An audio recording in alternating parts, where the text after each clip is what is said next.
साडी घातली नाही आहे तर ऑफकोर्स समर व्हेकेशन सुरू आहेत, सगळेजण सुट्टीला वगैरे जात आहेत. तर स्कर्ट परचेस केला. ॲक्च्युली मला पण व्हेकेशनसाठी हवाच होता म्हणून मी घेतला आहे. म्हटलं तुमच्या पण कामी येईल म्हणून तुम्हाला शेअर करावं. तर डार्क कलरवरती मोस्टली ऑक्साईड कलरची ज्वेलरी छान दिसते म्हणून मी आज ब्ल्यू कलरवरती ऑक्साईड ज्वेलरी पेअर केली आहे. Same necklace, bangles, earrings, nose pin.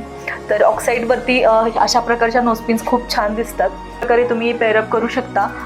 समरमध्ये beach side वगैरे तुम्ही अशा टाईपचं करू शकता.